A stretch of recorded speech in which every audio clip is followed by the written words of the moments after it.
I think of there's a emergency somewhere. Classic answer. Very strong. It's kind of like when you hear a fire truck. It's like, well, there's probably a fire somewhere. I mean, that's what logic would dictate, man. I don't think it's a siren for like cupcakes. It's true. It could be though. No, But it it's could. unlikely. Elaine, there is no siren for cupcakes. Hey, Lakota, thanks for dropping in. See, the boys got their popcorn, so they should be all set.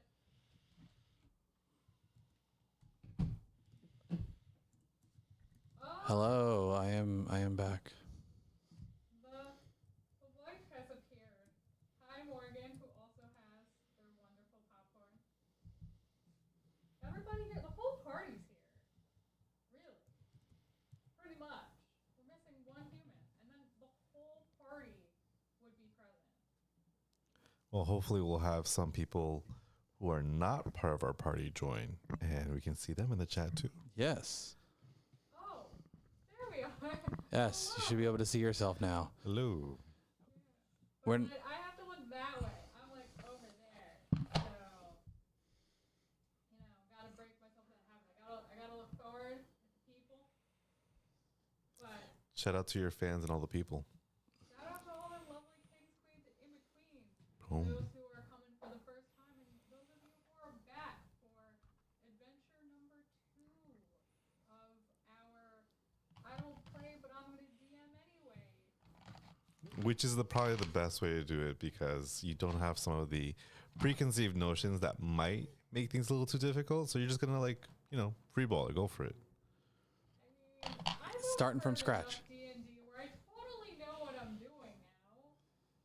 Totally super well equipped DM, You've gained skills through osmosis. as you well know. For a second, that was Matt Mercer over there. So, oh, we can't hear me. Ha! Can't hear you. Can't hear the DM. Oh, that's why, because the thing's off. Let's. Turn my microphone. It's been a better session since. Oh, now we're gonna turn on the DM. Thank you for keeping us honest in the chat. Thank you guys. Bear with us while we make some quick changes. Can y'all hear me? Say yes. I just want you all to hear me. So, anyone? Yeah. Okay, now you should be able to hear her, because I'm we're not used to here. having 3 mics set up. We haven't done that in a while. But And now, the camera setup's not ideal. It'll be better next time. so here we all are. We are starting back up with I don't play, but I'm gonna DM anyway. Where the premise is I don't play D&D, but I'm gonna DM because why not? It doesn't seem that hard from, things I've overheard. And Hubris on her, man. Jesus Christ! Like I know my role and I stay in my lane. I mean, I don't have a role, so I don't have to stay in a lane. You I are could- a lane. That is true. That is Thank you true. guys. I'm here all week. You bring that levity. Thank you. So here we are back for week 2, and we're just steadily growing our party and getting the band back together, as it were. In the last episode, we were just me and Jeremy ironing out some kinks, doing an adventure in a lighthouse where an orb exploded at the end, and he got some nice perks that allowed him to stay at a hotel. Isn't that right, Jer? Yes. And now we're going to pick back up a few days after that whole event. And Oa, which is Jeremy's character, is going to awaken in the inn known as the Salty Gull to the sound of the haunting melody they heard in the lighthouse. But whether it's part of a dream, a mere memory, or something real, something almost tangible, is unclear. For those of you that care, the inn sits just up the hill from the shoreline, its whitewashed walls and shingled roof weathered by years of salty winds. A hand-painted sign creaks softly in the breeze outside your window. It bears the inn's name, the Salty Gull. It's not a fancy inn, not by a long shot, but you have a voucher that let you stay for free, so it'll do. Can't beat free. Can't be free. Is the inn abandoned? No. Why would the inn be abandoned? For some reason in my head, I just like it's like a empty abandoned inn. So when you're like, he gets to stay for one night, I'm like, I'm squatting. yeah, who else is there? No, It's we not got the actually a voucher. It's just a piece of paper I found outside. So, Jer, Uh, you're up, man. I'm up. Yeah. Oh, you just woke up. You literally just awakened. Okay. What does my room look like? So you are currently in the bed. There is a writing desk with a chair and a lantern on it. It's not the one you got from the lighthouse, though. This one's nice. It's not rusty. There's a small chest at the foot of your bed for clothes, and you're on the second floor or the top floor of the inn. Okay. I will. Wait, can I see anything out the window of substance? If you go to open the window, Yeah. you'll just see like the shoreline from a distance. Okay. The street below you. People going about their busyness. I will leave the room and go downstairs. Okay, so now you're in the main floor of the inn. Having gotten ready and putting on all my adventuring gear. Oh, yes, that's very important. So this lower floor of the Salty Gull is a patchwork of cozy corners and well-loved details. A stone hearth dominates one wall, the fire crackling merrily. Tables scattered across the room are mismatched but sturdy, their surfaces polished smooth by countless elbows and mugs. Shelves along the walls groan under the weight of seashells, jars of preserved fruit, and faded books about maritime legends. Behind the counter, Maribel, the innkeeper, is elbow-deep in mixing bowl, her hands dusted with flour she kneads dough with practiced ease. Her sun-kissed skin and salt-streaked hair speak to years spent near the ocean, and her warm smile is as inviting as the smell of baking bread. She hums a soft tune, glancing up when she hears the floorboards creaking, announcing your arrival. "Well, good morning," she says with a grin, brushing her hands on her apron. "Hope you're hungry. Breakfast'll be out before the tea's gone cold." And she'll turn and give you a glass of tea to get your morning started. This is part of your voucher. And it's going to smell Free of tea. the sea. It's salt water? It is not. It's green. It's very, very green. She was making bread in the middle of the foyer of the inn. She's behind the counter where her like kitchen stuff is. Okay. So it's a bakery and an inn. I mean, she's baking bread at her inn. What do you serve at an inn? You serve bread sometimes. Okay. I want a strong ale. You're a child, man. I'm not a child. I am of age. I never said how old I was. I'm at least a teenager. I would. Thank you very much for the tea. Yeah, it's a Are bed there and any other breakfast. That's right, patrons? Morgan. What? Are there any other patrons? There's one sailor sitting in the corner drinking what looks like ale from a mug. It's a slow morning, and Maribel's just finishing something in the back of the kitchen, mixing things in a bowl and then scooping it out for you. She's going to approach you with a bowl of porridge with some unidentified berries and sugar mixed into it and just kind of plop it in front of you. Mystery berries. They're red, by the way. Good Mystery red berries. Those are always the best things to eat when you don't know what they are. Tiny little skulls on them. Yeah. Just like a little huff of like skull and crossbones. Okay, I will try the porridge. Just, it's pretty basic porridge, wildly unexciting. Sugar really helps. Wildly unexciting. Wildly unexciting. It's basic, Oh my fare. God, this is so Yeah, for all you know, he loves porridge. This would be like the greatest part of his day. Yeah. Well, breakfast is a very important meal, they say, so. I will consume my porridge. I'll thank her for it. And Forget the tea, man. I'm drinking the tea. So you're going to have the tea? Oh, yeah, okay. Yeah, Constitution saving throw? No. I'll drink the tea. It's kelp tea. So it's going to be a little salty, but, It is salt water. No. Just like a smidge. Okay, Don't worry so about I'm it. going to drink some of the tea and consume my porridge. Okay. So she'll take your plates away, and you'll still hear in the background the melody you heard from the lighthouse coming from the shoreline. Okay. I guess I will walk across the inn and see if I can take a look out the door and see if I can see where that sound's coming from. So you open the door, and the inn is resting on a hill, like overlooking the shoreline. So you can see it at the base of the hill, just like the water with the light of the day sparkling onto it. Some ships along the dock, and you can see there are a lot of people on the shoreline, like more than you remember being there when you arrived. It's busy now. Yes. Are there Busy people, shoreline. Are there people like unloading stuff? Well, there are people going about their day. There's like the sailors and the fishermen carrying stuff around, but there also just seems to be like a crowd of people down on the shoreline. Okay, I will drift down that way. So you're just going to walk down the hill unimpeded, and you're going to get to the shoreline. So the people are standing basically at what I would call the end of the docks. You know how like there's this one section of dock where all the boats tend to moor, and then as you go along the marina, they become like these long lengths of just wood, and they have like one or two boats on it. Yeah. So they're standing around that area in a group. Miguel, your character has just come in on a boat that is docking nearby to where this crowd is, and you can hear them talking the way that Oa can hear them talking. What do you do? Quick question.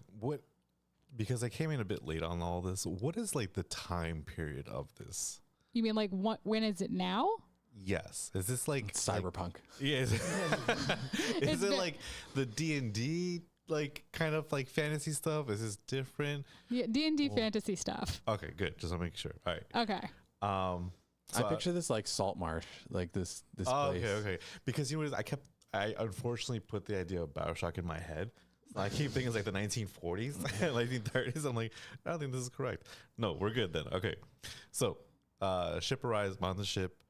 As the ship arrives, my character kind of just looks across at the water, the land, sees the people.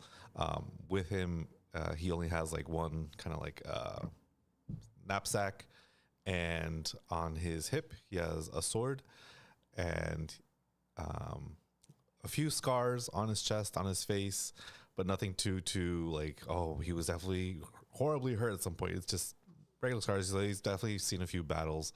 And when the ship actually docks and they put the plank, right, to board onto the dock, he does not walk the plank.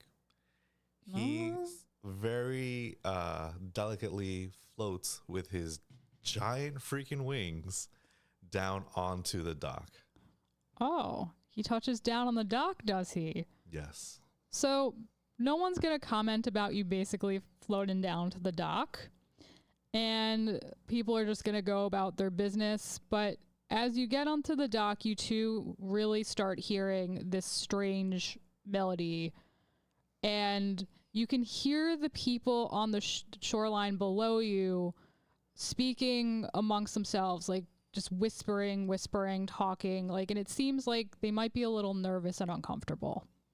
And you, Oa, can hear this too. You're within range. I just like stomp up. What the hell you're talking about, guys?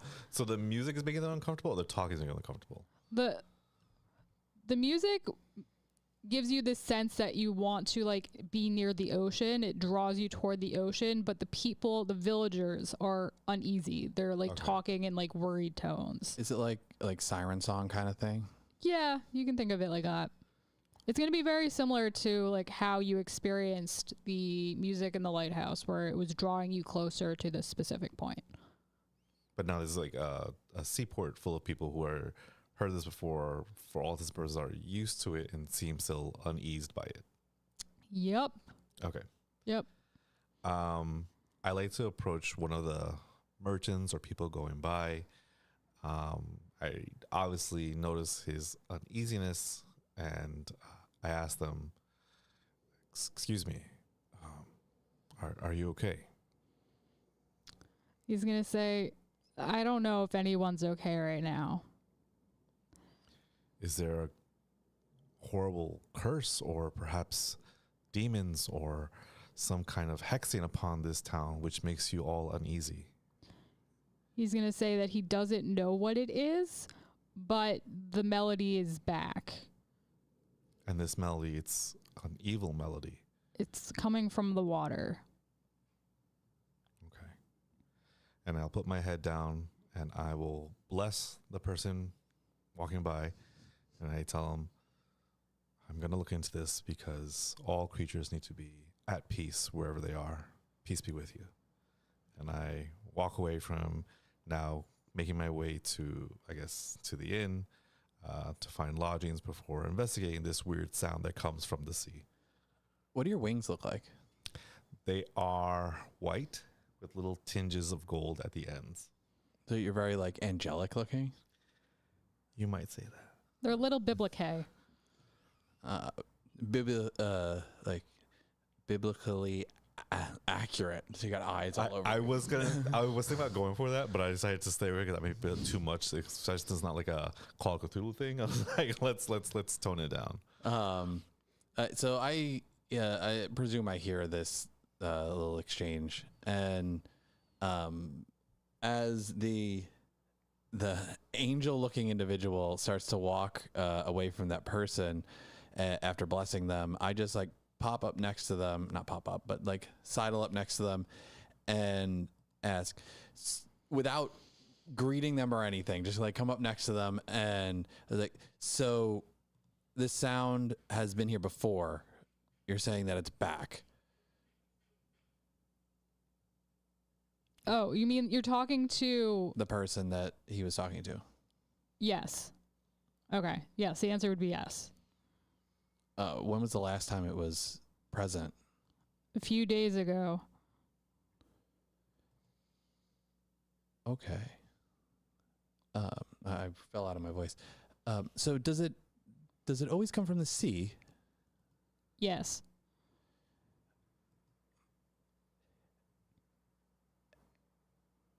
And has anything ever emerged from the sea? Some people say they've seen things. Shadows moving in the water. How big are shadows? I don't know for sure. I have not seen them myself. Thank you for the information. And I'm going You're like a business person. You're like, I didn't get what I wanted. Goodbye. I'm going to turn on my heels and follow after the angel. The angel dude. Assuming very easy to pick him out as he's moving through the village, the town. Yeah, he's definitely walking. Hey, Mickey. It's less with Hello. confidence or arrogance, and it's more of just an unawareness of like, okay, well, I know what I need to do now. I'm just gonna go do this thing. Just very single-minded and focused to kind of say, all right, I'm moving that direction. She's gonna come up behind you as you're walking with your purpose, and she's gonna kind of like try and dodge around your wings as she comes up behind. And so did I hear that you were going to try and handle whatever was going on? Yes. That's true, Mickey. That's true. Best way to end any interactions are abruptly. Same way to start them, abruptly. Does that mean that you're an adventurer? I am the hand of God. Does God's hand want to be an adventurer? If that is the direction the divine being sends me, then so forth I will go. Okay. I'm an aspiring adventurer. And would it be okay if I accompanied you to try and solve this problem? Of course. All are welcome in the loving embrace of the Lord. Please, I'm going to simply find lodgings first, get settled in, and then make my way because in this wonderful kingdom of light, no one should have to suffer. And if my journey has now taken me to this town and there are people who are uneased, then I will fight and destroy whatever is unwell and bring peace to those people as the Lord has brought peace to many. That sounds cool. I picture as he's talking about this, the light and everything. I just like look up in the sky and it's probably all like cloudy and like a port city with like storm clouds and everything. So he's talking about all this light and it's this murky like seaport town. Please tell me more about your god, of which you are the hand.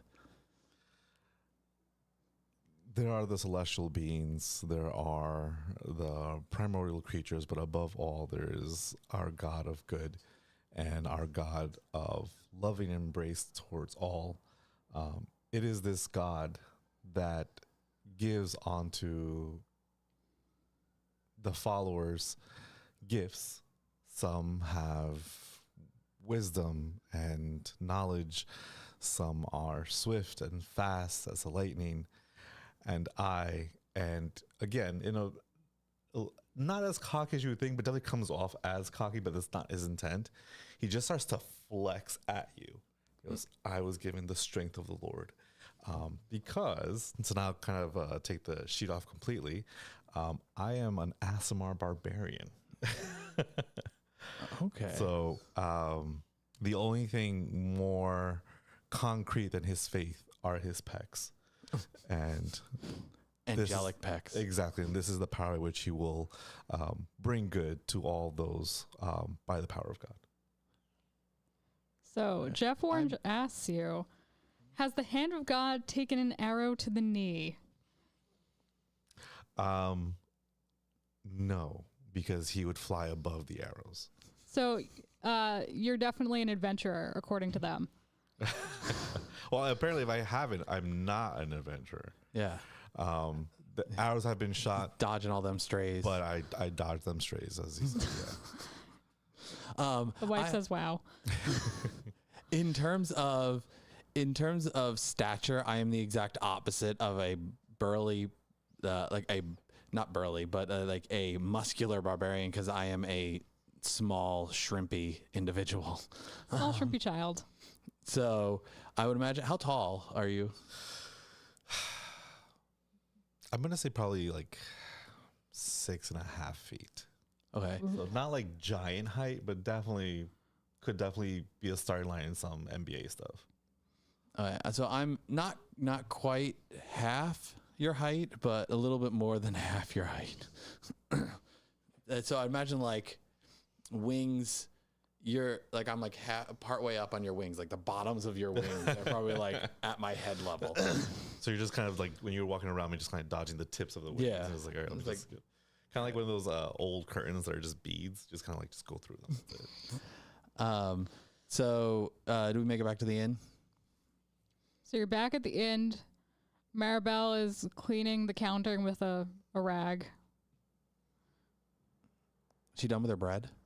She's got the bread in the oven. You can smell something bacon. It smells nice, but it's not salty. bacon. Yeah, not salty. Don't worry about it. Everything's a little salty here. But, I make my way to Maribel behind the counter. Good madam. Yes. I'd like a room, please. That'll be 1 copper a night. And I hand her 2 coppers. I'll only be staying 2 nights. Okay. She'll take the money, then reach under the counter for a key, and it'll be just, like a simple copper key with the number 2 on it. And she'll tell you that your room is the first one on the right if you go up the stairs. You get a key? My door's just perpetually unlocked. Whoopsies. You said up the stairs to the left? The first one on the right. First one on the right. All right. I'm going to the wrong room. Thank you very much. Peace be with you. And what time do you have sermon? Sermon? Yes. No, the Lord doesn't tip. There's no sermon here. Interesting. I'm starting to understand why this town may be cursed. All right. Okay. Up to the right. Thank you very much. And I make my way up the stairs to the right to my room. I settle down, put down some of my heavier things. With me, I have a great sword and a long sword. I'm going to put down the great sword for now. Only take with me the long sword. Not too much gold. Again, man of the Lord doesn't really need for much. Kind of just doing well and doing good in people's villages and pays for his way through that. Exactly, which is why he doesn't tip, because he doesn't have too much to give. And with that, he comes out. He looks for you, and I'm sorry, small child. And what is your name? I'm not a child. I am adventuring age, but my name is Oa. Very nice to meet you, Oa. There's a story once I heard about an OA, but I can tell you that another time. Well, Oa, I'm happy to have you with me. It's my role as the hand of God to help and protect those who need it. And it seems that God has brought me here to protect and help the people in this town. Your help is greatly appreciated. Where should we begin? I mean, the water seems to be the origin of the sound, so that would seem to be the place to go. I also do have a ring that allows me to walk on water, correct? That is true. You do have that ring. And you can fly, so correct. So moving over water doesn't seem like it would be difficult. I think going into the water might be a little bit tricky. I think at this point I might just flex again a little bit, sink. But we can definitely get a lay of the water and kind of see. They mentioned a creature about. Should that go awry, I'm sure we could find one of these fishermen to lend aid, since we are here to assist them as well. And once we know the source of this melody, then we will right the wrongdoings going on. Yeah. Yes, 10 is adventuring age in Pokemon, but I'm like Orange Island age, so, That's a little 12. bit. Very mature. Where do you hail from? Heaven. Okay. The boat came from heaven? Oh, no. You said where I come from heaven.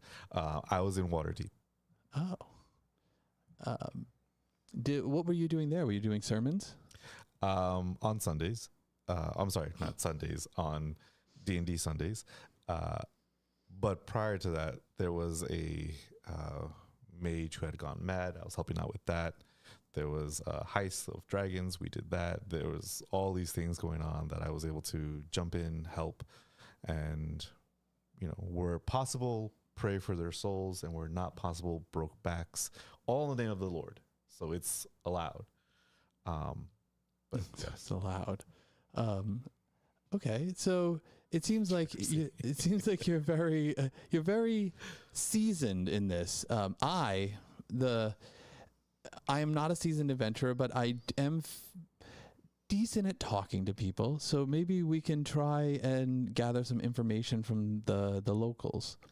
That actually would be a very big help, because while I've come to learn that there is a jadedness amongst people, where when you come into a town and offer to destroy that which is evil, it is often seen as some kind of threat, or it is seen as if you are doing it for personal gain, as opposed to just the will of the Lord.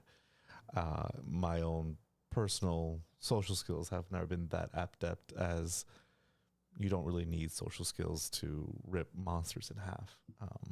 So that would greatly appreciate it. Yeah, I haven't really ripped very many monsters in half. I talked to a ghost. Oh. He had a hand that came out of his chest. And do they need to be laid to rest? I think I did that. Oh, good. And I also, talked to some of the townsfolk, and I got a voucher. So that I think that we are a good complement to each other. So you exercised a phantasm, and they let you stay. Yes. That's fair. I mean, that's usually how I get by. I do something nice. They give me food, shelter, so it works out. I'm gonna go up to what was her name? I'm sorry. Maribel? Maribel. I'm gonna go up to Maribel, and be like, Miss, who is the most seasoned sailor that frequents the ports here? I think that might be old Fred. Oh, Fred.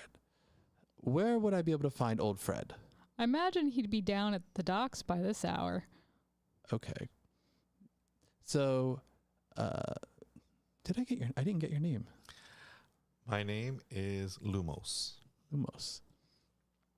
Like the spell in Harry Potter? I do not know this Harry Potter by which you speak. My name is Lumos, which is Latin for light. Yeah, it's Latin. the spell in her. Yes, it's from Waterdeep. Oh. Yeah, old Fred's a little shady. Don't worry about it. So I think maybe talking to Fred, if he's the most seasoned sailor, might garner us some information. Then we shall meet this Fred. Okay. I'm gonna head out of the inn, confidently striding out, as a seasoned adventurer that I am, towards the port. Okay. So you're going back down to the docks and the shoreline? Yeah. And Okay. the music is still. Yep. Music's still going. Regular Fred is an accountant. That's average Fred. It's graphic. It's just a guy. Just a dude. Are the people still hushed? No, there are Nervous? people still there gathered around the water, whispering, like upset. There are rumors rippling among them. And you can like make out like little snippets of conversation, sightings of gleaming scales breaking the surface, shadowy figures moving below the waves. Others claim that they've seen some of their number walk out and into the water, never to return. Townsfolk have walked out Yeah, into the water. townsfolk just walking out into the water, not coming back. Oh, so this is an active threat. They don't. Do they have a large population here? No. Well, it's getting smaller every day. Yeah. They were. Gar but, isn't doing so hot. There's Don't worry like about six it. of them. There's Fred, Maribel. That's it. There's the mayor, who I don't think I had got a name for. Mayor Colonel. Colonel? Mayor Oh, Colonel. yeah, it was Colonel. Yeah. You were like, like, I put you on the spot to come up with a name, and you came up with Colonel. I'm not good at names. They're the bane of my existence. Don't worry about it. So I would like to just listen at first to see if to hear if I can hear anybody mention the name Fred, or if anybody's like, hey, Fred, buddy, old pal. So, Colonel, as in the popcorn, Colonel with a K. You're not gonna hear anybody say the name of Fred. They're too caught up in their worries. Nobody likes that guy. I see Oa trying to kind of be a bit more subtle in this, but in my eyes, we can't waste any time with this. So as one of the people are just walking by, whispering to each other, hustling, I basically just put my hand out and just allow somebody to just kind of walk into my hand while my hand stays really still. Excuse me. So, the first person who's gonna walk into your hand, I guess, is a wife trying to like get closer to her husband. So you see this woman kind of like shouting for Carl. Husband keeps walking. Carl! And then she's gonna move toward you and like bonk into your head. And she's in her like little peasant dress with her long flowing brown hair and her green eyes. She's gonna be like, "Sorry, didn't see you there." It's quite all right. It's sometimes the radiant light of the Lord shines off of me and blinds people. I completely understand. Ma'am, I'm looking for a Fred. Fred. Oh, I know Fred. I don't think he's here right now. Where could I find him? He's got to be around here somewhere, but he's not here right now. Yes, I understood the part that he's not here now. But where would he be? Probably somewhere around the docks on the shore. Are we not on the docks on the shore right now? You are, but he's not at this part of the docks in the shore. I understand. It's an island. There's 4 sides that have. Thank you very much. And I shout, I turn around, thaumaturgy, Carl! And he'll wait for you now. So as this woman goes to catch up with Carl, you're going to notice out of the corner of your eye as she's moving, this like old fisherman leaning on the side of his little wooden boat. She lied. He was here the whole time. It might not be Fred, man. Maybe she didn't see him. You don't know. So his face is weathered and cracked from a lifetime under the sun, and the deep lines of his he's got lots of lines in his face. There we go. And he's going to start telling a story about how he was just pulling in my nets, minding my business when it happened. Sun's gone down, sky's darkening fast, and it doesn't seem like people are listening to him, but he's like one of those people that talks anyway. But I wasn't about to quit just yet, you know? Figured I had a bit more time, so I kept at it. That's when the sea, it went dead quiet. Not a ripple, not a breath of wind. I looked out, expecting maybe a ship or something, but there was a shape. Not a boat, no sails, just a shadow, moving across the water like it didn't need the wind to carry it.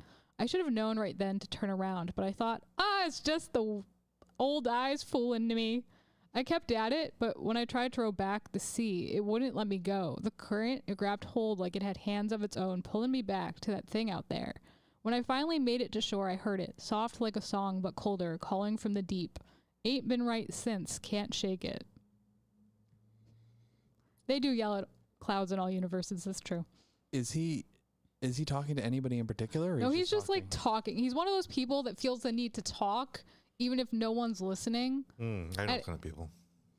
And it doesn't seem like anyone's really listening to him right now. They're too caught up in their own stuff. Partway through his story, I would approach and put my hand on my chin. Very active listening to him, but in an over-exaggerated manner as he's talking. Okay. I look over to Oa, see her, do like, okay, and I pick up what Oa's putting down. And, Could you provide more details on what you're talking about? Exactly what happened? I don't know for sure. It was just so dark, but there was this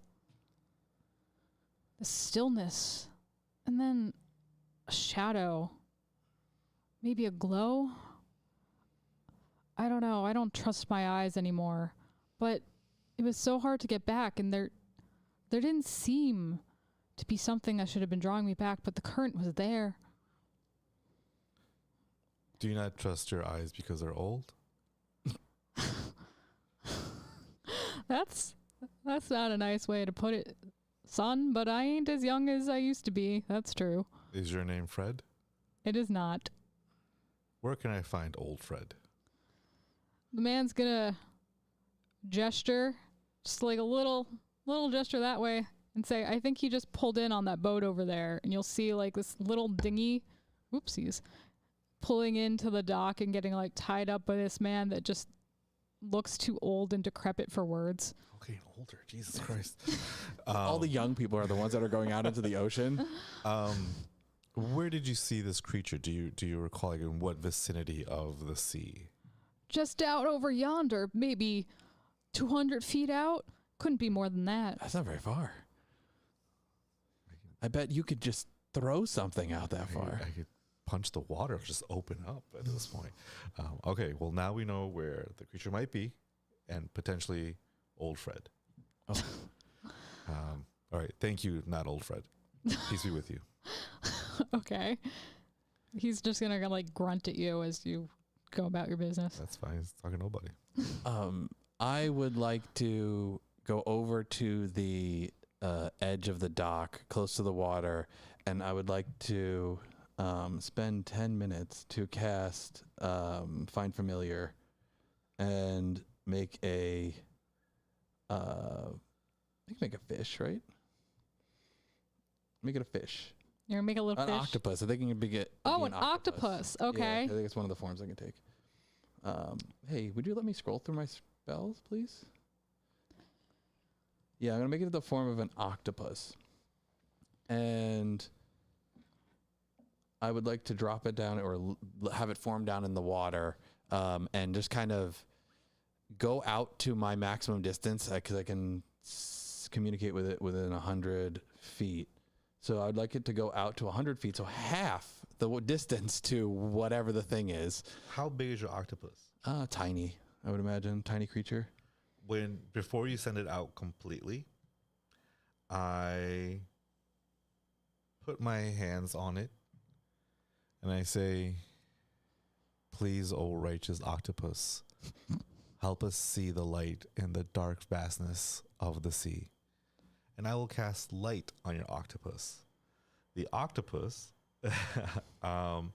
now sheds a bright light in a 20-foot radius in any kind of dim light for an additional, and dim light for an additional 20 feet.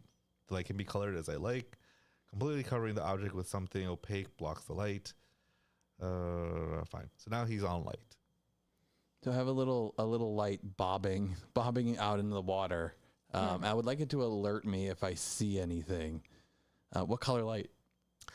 Bright white, heavily light. Yeah. Okay. Yeah. What's your familiar's name? I didn't name it. Jerry. Chetmothi, the octopus, I think is what Jeff Orange said. I can't pronounce that. Chetmothi? It's too far away. I can't see if that's a TH or just an H. Chet. Chet the octopus. Chet the octopus. So do I see anything now that I have light glowing from it? So you're going to see like the sand with like little ripples in it from the waves. You know how like sand kind of like imitates the shape of the current beneath you. It's going to be like a fairly light little sand. There are going to be some seashells in it, some seaweed. There are going to be little fishies just swimming around. And then you're also going to see the shadow of the docks and then the light of the sun on the water, but you don't really see anything out of the ordinary. Okay. It too can hear the melody. Is it being pulled more than I was being pulled?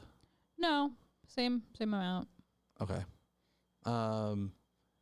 I will continue on towards where we know Fred to be now. So old salty Fred. So Fred has just stepped off his boat. Like you see the old guy like hunched like over, like really just seems like he should be sitting in a corner or walking around with a cane, but he's just like, I don't have time for that. You know, coming off like his like little waterlogged boots, just kind of sopping on the dock, moving toward the shore from the dock. So he's just like soaking wet, just coming off of this boat. He got a little water in his boat, so now his shoes are wet. Don't worry about it. His boat's a little leaky. I'm going to sidle up next to him as he's walking. Like I'm walking towards him and he's walking away from me. Or no, he's walking towards me and I'm walking towards him. But as soon as we pass each other, I spin around so I'm walking in the same direction as him. Okay. Would you happen to be Fred? That's me. What? Did you say that's me? Yeah, I don't know. That was bad. I'm sorry. I thought it said it hurts me, and I was like, being Fred hurts you? I'm sorry. I have been told that you are the most seasoned sailor in these parts. Is that correct? Well, I am very old. Yes. And ocean spray is not just cranberry juice. I'm starting to think that Lumos is just ageist. No, he's old. It's his name is Old Fred. I mean, it's not something he doesn't know. He calls himself Young Fred. Everybody else calls him Old Fred. Well, then this town's full of assholes. So, do you have any stories of shadows or glows out in the ocean? Why, yes.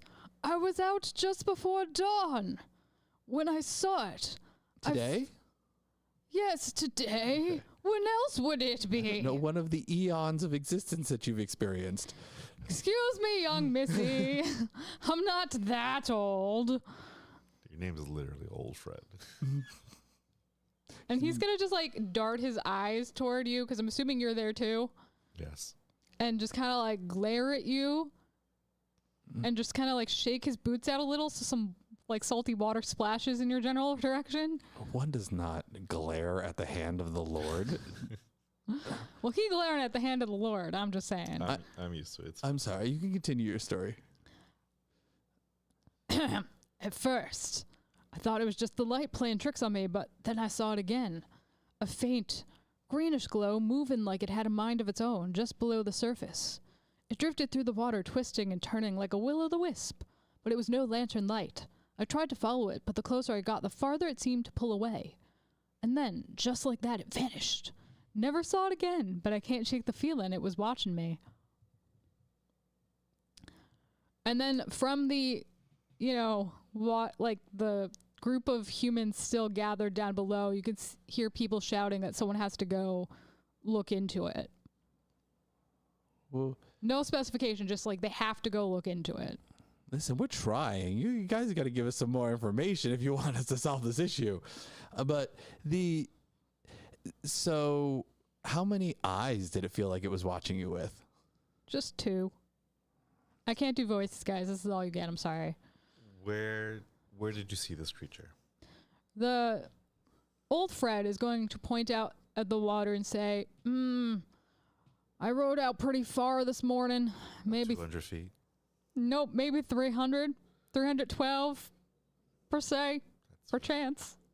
Very specific, Old Fred. 312. I am impressed by your ability to be so precise. I know these waters like the back of my own hand. What's that spot? That's just light on the water. I know you're just getting in and you seem like you've already had a very hard day, but do you think you would be able to potentially accompany us or bring us out to where you experienced this thing? No, and why would I do that? It's not there anymore. Well, I'm going country. I don't know why I'm going country. When you say it's not there, did it just kind of disappear, or do you feel it's gone somewhere else? It's gone now. It just vanished, and I haven't seen it again. But it could return. Theoretically. And going by the place you saw it last would be a good starting point to find out where it's gone. Maybe, maybe not. And you're just going to hear more shouts of like people pointing at each other like, you should go, like, you should go, you should do it. I feel like people here are just uncooperative. I'm starting to think that the Lord wants this town to vanish. Pardon me, Oa. And I'm going to fly over to those people and I'll say, what's going on? We're trying to decide who should go check it out. Maybe you should. Please, you got to check it out. Check out what? It's all happening down by the cove, about a mile along the shore. It's begun again, these strange tunes floating on the wind. Soft, real pretty. But you can't make out what they are, like they're calling from some far-off place. So, I want to figure out. We went from 200 feet to 312 feet to a mile down the cove. It's getting further and further away. I don't know if we're fast enough to keep up with how far away it's getting. My fly speed's only 30, guys. Okay. May I ask why you all feel the need to investigate the music that's happening all the time right now at this cove? Well, it started with the lighthouse, and then it went away. Uh-huh. And then it came that. Good job. And then it came back. It's coming from the water down by the cove. Okay. And there are people walking into the water. Oh, right now? Not right now, but in general, we've heard about it. Why are you so excited? You guys know this is happening. There's only like 15 of them in this town, so it's like... Okay. Let's... Okay. Oh, do you want to talk to old Fred? Tell him we'll BRB. I don't think he cares if we just leave. Oh, old Fred, we shall return and make use of your nautical vessel. Thank you in advance. He's just gonna walk off away from the water, like shaking water out as he goes up toward the He end. stole that boat anyway. You were a witness that I have advised him that we will make use of his vessel. I did not say that he would take us. Yeah. I said that we will, and he has not gone against these wishes, which means he is now complicit. Yeah. So it's not stealing, which is wrong in the eyes of the Lord. It's borrowing. He is aware. With permission. Or with not anti-permission. So now let's go to this cove where people are apparently walking to the water again. Okay. Unless you have another lead. No, we got nothing here. Let's go towards the cove. Okay. Okay. So, are you walking along the beach? No, we're stealing his boat. You're stealing his boat? We're borrowing his boat. Do we need the boat to get to the cove, or can we just walk over there? No, you can walk. Okay. Let's walk over to the cove. Okay.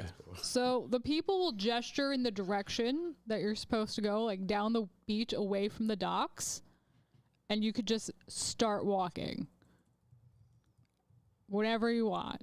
Yeah, we're walking already. So walking, talking. As you progress, your surroundings change.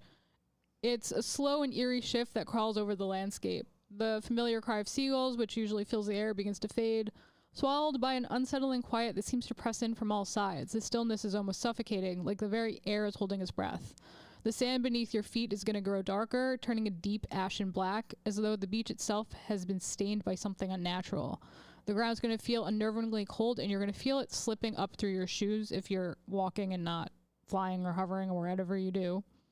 Scattered across the shore are broken pieces of shells, the sharp edges catching the dim light. But it's strange iridescent seaweed that catches your attention the most. It lies in tattered clumps, its glossy, almost translucent strands glimmering faintly in the fading light, reflecting odd shades of green and purple. The seaweed seems to pulse, its surface catching the light as if it's alive. That's it. That's all the descriptor. That's all the descriptor you get. What is the reference cove exactly? Like, is it just an inlet of land? Is it like a cave? Is it? We haven't gotten there. You're moving toward the cove. You're still on the shoreline. Moving toward the cove. So you're basically on a beach, and you could see like the town if you look behind you off in the distance.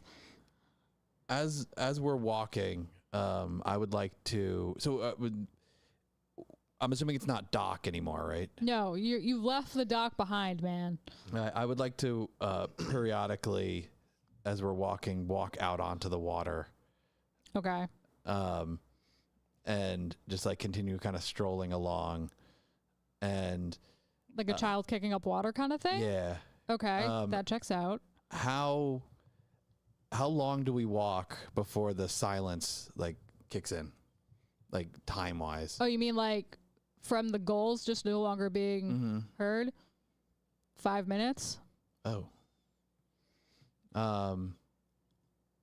Okay. Is there anyone currently walking towards the music right now? No. Aside from us, apparently. No. You people are the only people moving toward the cove because everyone else is chicken shite. So when the silence happens, do we still hear the music? So the gulls are quiet now. Like that's what's changing. Like the usual sea sounds that you might hear of like ocean life. Can you do a gull sound? No. Caw, caw, tookie, tookie. Are gone. You can hear like the waves crashing into the shore and those things that just won't stop. And you also hear this melody. Okay. Yeah. Can you do the melody? No. I want to like play the what's the sound, the song. So remember from, like oh wait, you know Little what it's gonna be like? I've decided. You know how in The Little Mermaid they do those like beginning vocalizations where it's what? Why are you laughing? I literally just said to him, it's like I would play the song from Little Mermaid, and then the next thing you said was, you know what it's like? It's like the opening vocals from Little Mermaid. Where it's just like like you know the I can't sing. Yeah, like that, but like creepier. Okay. Yeah. Ooh. Yeah. So it's like one of those like AI generated like goth Disney princess pictures. Sure. Let's go with that. Okay. I mean, if it was only a mile, then I would imagine we get there relatively quickly. Yeah, it's probably like a 15-minute walk. Okay, so unless you have anything to do on the way. How's Chet doing? I don't know. How is Chet doing? He would be going along with us, like at the edge of the 100 feet. He's not noticing anything strange, like just like rocks, seaweed, shells, little fishies, like the stuff you'd expect to see under the water, but he can also see the glowing seaweed and other kelp that are along the shore. Is and glowing seaweed? Yeah, she said it glows different colors. Oh, yeah. I'd like to take some of the seaweed. Okay. And I'd like to do... They're both not good. Would you like me to do just... I guess I'll do investigation because I'm actively looking for something in the seaweed. I'm actively looking to see if there's anything... Oh, no, I guess it'd be an arcana. I'm looking to see if there's anything magical about the seaweed. Okay. So I'm going to roll arcana. 11. You can't sense anything magical about the seaweed. It does feel like particularly slimy in your hand. Gross. Yeah. This is natural, made by the hand of God seaweed. I had tea that had this in it earlier. Was it glowing tea? No. Oh. No. You had That would be cool, though. Maybe next time. You had tea of this? He had kelp tea earlier. I had some kind of kelp tea. Yeah. It was salty. Yeah, it was gross. It was pretty gross. Throw it back into the water. I would like to regain the thought that I just had and then lost, but we're not going to get there. So I do that a lot. I apologize. Yeah. So we've established that the sound is coming from the cove, not from the 312 feet out into the water. Yes, as far as you can tell, it's coming from the cove because that's what the people are saying, but it also seems to be coming from the water. But it's drawing you toward the cove. Sound is confusing, guys. Okay, so there's sound coming from the cove, but there is also sound coming from the water. In the water, there is a creature that's been spotted by at least a few of these old-ass sailors. Yeah, that. Got it. Okay. All right. As the waters are a bit more of a unforgiving natural occurrence in God's creations, I feel we should check out the cove first. I agree. Periodically, as we're talking, I'm dipping like my senses into the octopus. So even though I'm talking to my compatriot here, I'm obviously not looking at anything, but I'm continuing to walk forward. So would I bump into anything? No. Okay. You come to me, you take like a D12 damage. A great sword's worth of damage. All right. So I think we're progressing to the cove unless you have anything. Okay, but you're also investigating with your little Chet boy. Yeah. Okay, I'm going to have you, since you're using investigation through Chet, do an investigation check. What's Chet's investigation? Oh, well, it would be me. Chet is actually a detective, so he has like a +7 to He's got a monocle and He's everything. very detective-y. He has a little octopus monocle, a little pipe. And a little top hat, but like a tiny one that doesn't fit on his head fully. It just kind of tilts there. I accidentally clicked the die twice. So the second roll was a 17, but the first one was a 13. Okay. 17. So like at the edge of Chet's vision, kind of like edging up against the water, they're going to see these faint footprints leading toward the cove. They're oddly spaced and slightly webbed. Wait. Chet's in the water. So I'm seeing how deep is he in the water? 100 feet out. So he's still 100 feet out? Yeah. So I guess. Oa was walking along the shoreline, so maybe Oa could have done the investigation. Yeah, I would have seen the footprints. Oa sees footprints leading toward the cove, oddly spaced and slightly webbed, too large to belong to any human. Are they bigger than my feet? I don't know. How big are your feet, man? Well, 16 triple E. They're the Lord size. What does that mean? Whatever you want to mean. They're like... He's allowing you to canonically establish his foot size. They're the size of Jeremy's feet in real life. So like a size like 12 and a half, like a 12. Oh, I got pretty big feet. They got big old feet. All right. He's just a big old guy who's got a size like 6 men. And then, I don't have small feet. All right. and Chet is just going to see that the seaweed and things are like thickening, so his perception has been weakened because there are things obscuring his view. Like everything's just denser in this part of the water. There's more seaweed here.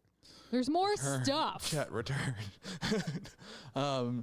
I'll keep him out there, but so the footprints are going into the cove. Are they going to a specific destination? They're just leading in the direction of the cove. So Right. basically, like you're following them essentially toward the cove.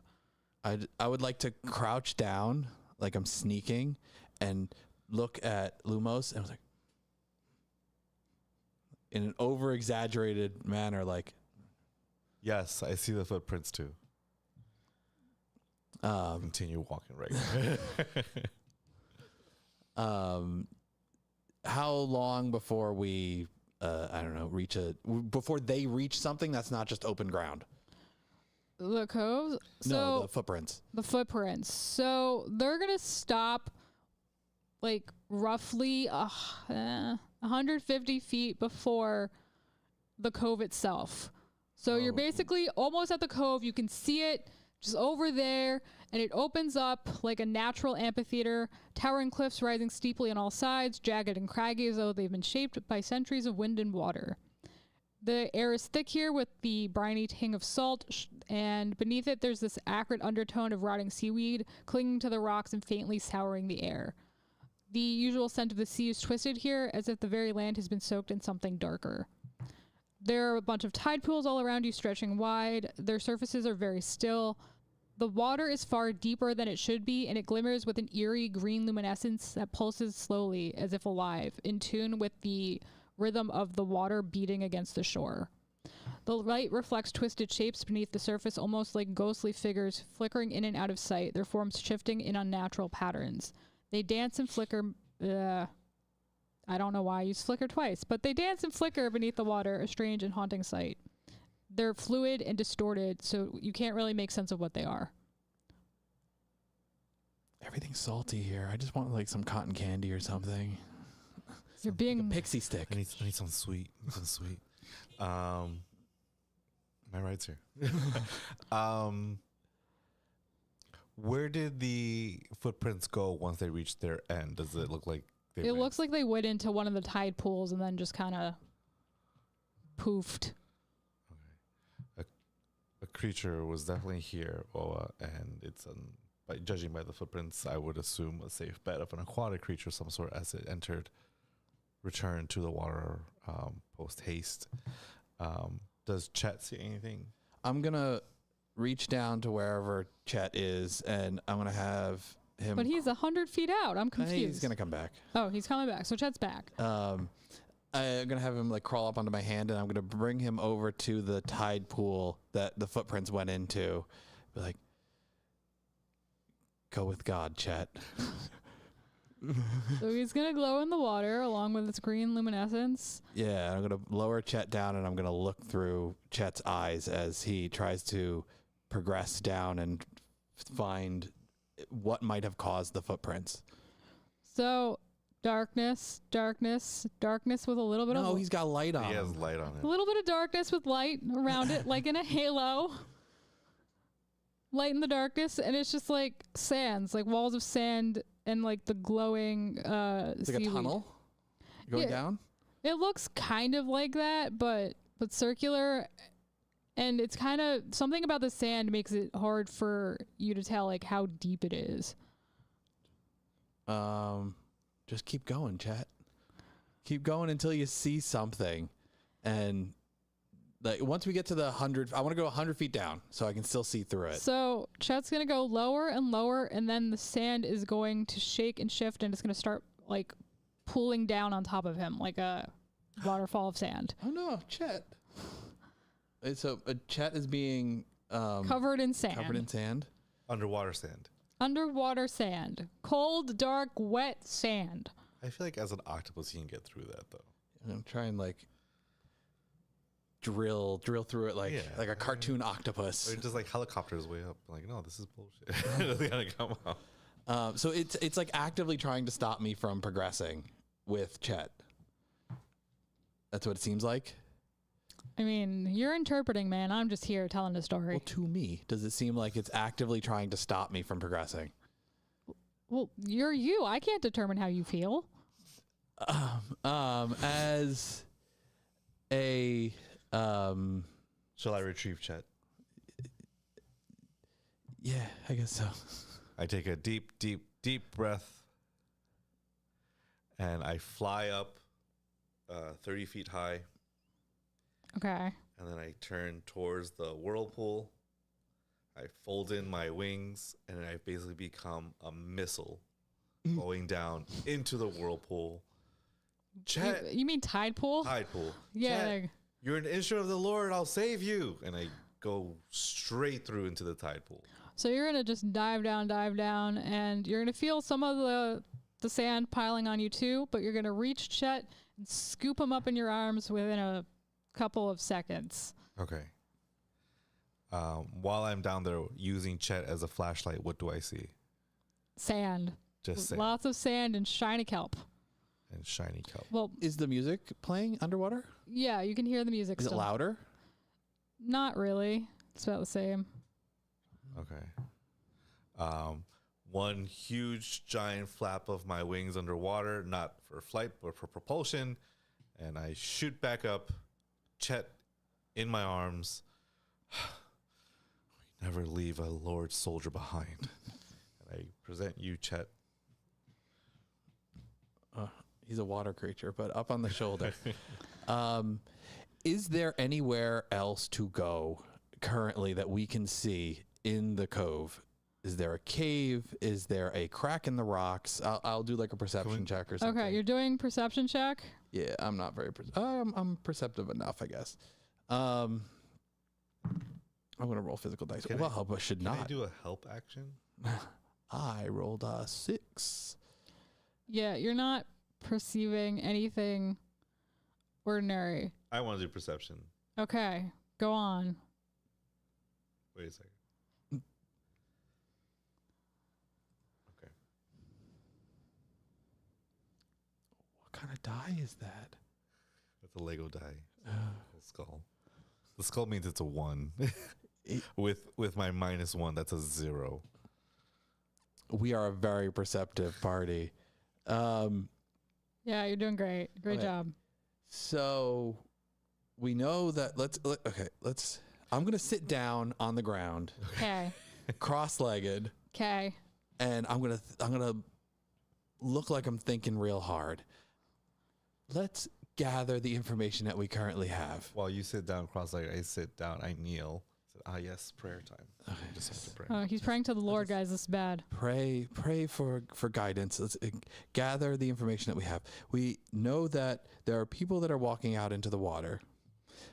We know that the information that we've gotten says that it's either 200 feet, 312 feet out into the water or in the cove. So either from where we are currently or out into the water. We know that there are footprints that led into the tide pool.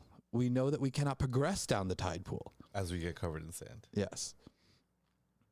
So our only other option is, at this moment, is to go 300 feet out into the water and see if something happens.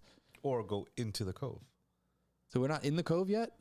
You're like 150 feet away from the cove. Oh, I thought we were in the cove already. We'll be entering the cove. Yeah, we'll enter the cove. So, as you're walking toward the cove, At what point does the cove become a cave? Yeah, I don't know. you, It covers your head. are going to trip over something that's partially buried in the sand. You just you fall on your face. That tracks. What is it? I look at it. Okay, so you're gonna kind of lift it up and you're gonna brush the sand off, and it's a shard. So it's got the jagged edges A shark. Ah. of an ancient mosaic. Its edges worn smooth by time. It is made from a combination of finely crafted seashells and weathered stone, arranged in an intricate pattern. The shells are all different colors, like creamy whites, pale blues, opalescent greens, and they blend together very nicely. The stone itself that it's made on is a dull gray, which has darkened over time. The shard shows a humanoid figure kneeling before a glowing orb, its posture reverent as if in the midst of some sacred offering. The figure is carved in delicate detail, the shell fragments forming the contours of its body, the iridescent blues and pearlescent whites catching the light to give the figure an almost lifelike quality. The orb at its center is made of a smooth, translucent stone, its surface shimmering with an ethereal greenish glow. So I trip over this object and I turn around in a very excited manner to dig down and try and find whatever I tripped over. And then I pick that up and I look at it for a second, and then like Luke Skywalker at the end of what was it? The Force Awakens, just throw it over my shoulder like it's junk. Oh, okay. Well, I go, no. Oh, this is someone, a statue of some sort of someone praying. It's supposed to be revered. Some creature here has the faith, and perhaps they are the ones that need our assistance. Okay, that tracks. It definitely seems like this is an up your alley kind of thing. You would be surprised. So I would like to first do a religion check on the stone. so you go and you pick it up, Yes. and you're just going to notice that like some of the shells are slightly more cracked than they were a moment ago. But go I on. actually broke it for the bit. A little bit more broken. Okay. I'd like to now do a religion check.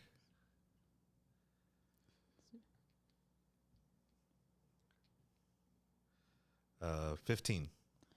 Okay.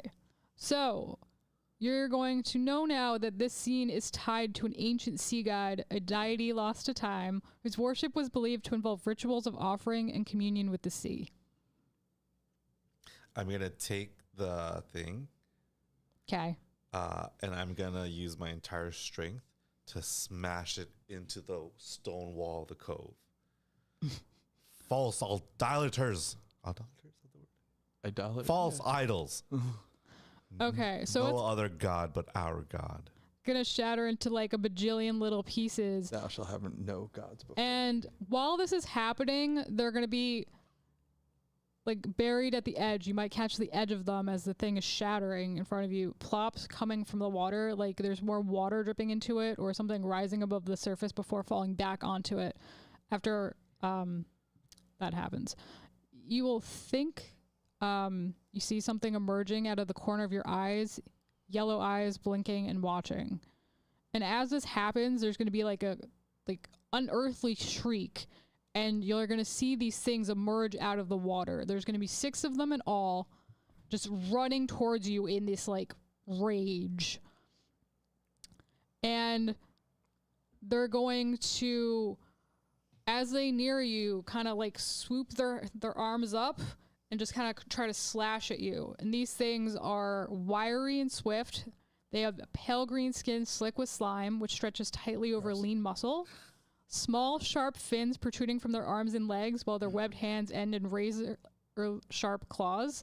Their faces bear large yellow eyes, which I described previously, under heavy brows. Their mouths are wide, filled with needle-like teeth. Their bodies are covered in crude, tattered armor made of seaweed and bones, with necklaces of jagged coral and chipped seashells hanging from their necks. They move with an eerie grace, and you can hear their gills kind of like flaring as they try to breathe in the air. Are they like Morlocks or Murloc? What are they? Morlocks? People? Yeah. Merfolk? So you got 6 of these dudes coming down on you now. Are we rolling initiative? You're gonna, yeah, sure, roll initiative. Have you played this game, Elaine? Yeah, That's I mean, the whole point. you're going behind them, man.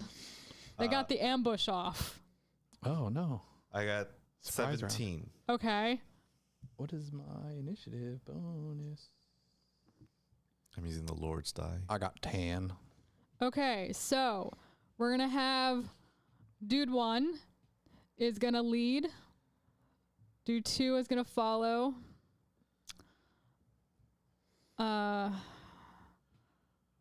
Miguel, you're gonna go after dude 2. Hope you're writing this down. I am. She has a Dude little- 3 is number look 4. There's a Fancy DM. Look at that. Jeremy, you're going to be the 7th one in line. And then there's going to be another dude after you. So currently these guys are just kind of like slashing at you with apes. So dude 1 is just going to kind of try to rake across, crap. I forgot angelic birds. Hand of God's name. Lumos. Yeah, Lumos. Just Like going to try to like Potter slash you across the back. Like just like rip your wings from your body. Whoa. Okay. Yeah. So, Dex saving throw? Right? Would it be Dex if he tries to dodge? Are you trying to have him attack? You just roll a d20 and then add whatever his modifier is. And if that beats my AC, then Okay. you hit. So I'm going to pull up a dice roller. See, this is the part where I I have don't... a whole bunch of d20s over here. Yeah. We might have dice here. Yeah. We're going to... Well, I rolled a d20 on this. I don't think you're going to win. I rolled a nat 20. Oh, so that you is it twice? Twice damage? Yeah, it's a crit. Yeah. Yeah. So now roll your damage. So we're going to roll 2 d4s. Okay. So there's a 2 and a 2. So you're going to take 4 points of damage. Okay. Now is that already doubled or do you have to double that? No. Now that's the damage. We're good. So 4. Yeah. Okay. So the second guy No modifier on his attack. That's is also very mad at you and is going to head at you, but from like the side so he doesn't trip over his buddy. Same basic slashing attack, friend. okay. All right. So I'm going to roll the d20 again. Yep. I got a 9. Do you have a modifier to it? No. So a 9 does not beat my AC, which means you miss. I think it was very low AC. I realized that. Do you want to describe how he misses? You just like move out of the way. How he misses. I don't describe how he misses. Okay. What I thought we'd flavor it. Whatever. So Miguel, you're up. You're third in line. You got 2 guys right on top of you, and the others are right there. So the guy that slashes my wings, it makes me kind of turn my head, look over my shoulder. Okay. And I say, I am the hand of the Lord. And as I say that, I enter my rage. I never get to rage. It's exciting. So I'm going to use my bonus action to rage. Hold, please. The Okay. wrath of God. And as I rage, you hear my voice change a little bit. You just came into the wrong house, brother. You came into the house of the Lord, and the Lord rises to the top to where all heaven's beings lie. You will not see the day of tomorrow, friend. And I take out my longsword, and I'm going to roll an attack on him. Love Macho Man Randy Savage. Barbarian. Holy macho man. You say he's rising like the cream? Correct. To the top. So now those creatures have an AC. Yes. Okay. Does a 24 beat the AC? Yes, it does. Okay. So now that creature is going to take, hold on. I'm going to do this one because I think it's crazy. 5. It's going to take 5 damage, Okay. but it's also going to take, because I am now Divine Fury, Okay. it takes 1d6 plus 2. Okay. So 5 plus 6, so it takes 11 damage altogether. It now looks like it's seen better days in its life, but it's got a little more fight in it, if you know what I mean. Let's see. And then, oh, I actually should have done plus 2 melee damage. That finishes it off. And then I am going to, that counts my first one. Oh, I should have done reckless attack next time. Always be reckless. I know. I'm learning. So I guess then that's it with my sword. So you're wounding dude 1 right now, just so you know. I'm just calling them dudes 1 through 6. Yeah. Then, since that was my action, I don't think I have any bonus actions other than that. Oh, no, I have 2-weapon fighting. Oh. So since I have a bonus action of 2-weapon fighting. Are you, what are you wielding? A longsword? Yeah. So you wouldn't 2-weapon fight because you're wielding a longsword. Unless you have another weapon in your other hand. I was going to do unarmed strike. That was good. I don't think you can do that. So that end my turn.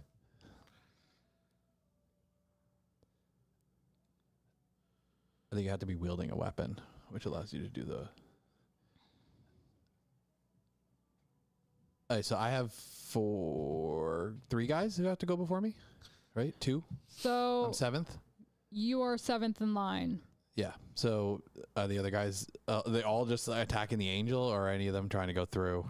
So dudes 1, 2, and 3 are going after Miguel. 4, 5, and 6 are going after you. That's it for now, man. Are they attacking me? Yeah, the same slashing attack, just like that same I gotta roll for ape it. slash situation. You gotta roll the attacks and roll the damage. We're getting there. So dude 3 is gonna attack Miguel. Okay, so that's, you have 4, 5, 6. So that was a 1, which I'm assuming does not hit. So It does not. he's gonna just like stop short, like he just can't see straight, like the sun blinded his eyes or something, and just It's kind the of light like of the slash Lord futilely at the air. Dude number 4 is going to swing at Jeremy, and Oa. he Thank you very got much. a 20. Oh, wow. So Sorry, my AC is 24. No, that's not. Jeremy's character is going to take 4 points of damage because I rolled a 1 and a 3. Oh, I forgot to long rest. And as the sirens start calling for your wounds, did I just do dude 5 or 4? You just did 4. So dude 5 is going to attack now. Dude 5 got a 10. That does not beat my armor class of 13. Okay.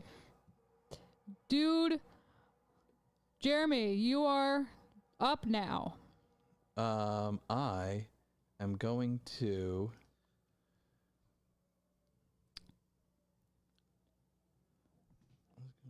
I was going to attack him. Yeah, you hear the sirens going. They coming for you. You're gonna die.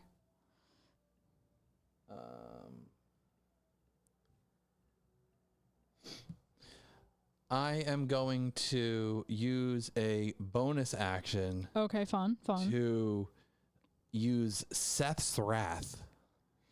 And you might not like this because I'm invoking the image of another god. Oh God. I am like I hunch over and my like incisors grow long, so I get like fangs, and from the space in between like pants and shirt, a tail sprouts out that's reptilian in nature. And I am going to try and bite this individual. So biting dude 4, 5, or 6. 4. You're biting dude 4. Okay, let's go. I rolled a...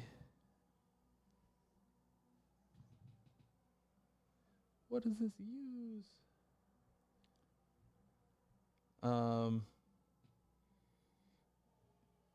Sorry. I rolled a 16. Okay, so you are gonna get through this dude's armor. What should we doing to dude number 4? I'm rolling a... Oh, that was 4, but whatever. I'm doing 10 points of damage. So this guy looks to be in only slightly better shape than the one that Lumos attacked. I should hit harder.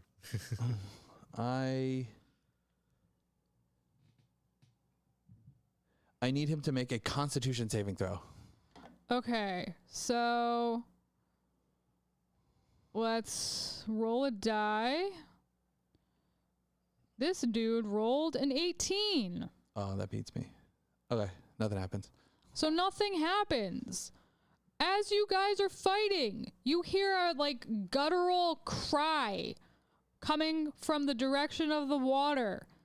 Not first to try stop us, not last. Sea always takes what hers. You nothing. Tide crushed you, little plaything. And you're gonna, if you look out at the water, see a figure standing out maybe 5 feet in the water. Like, those are right there.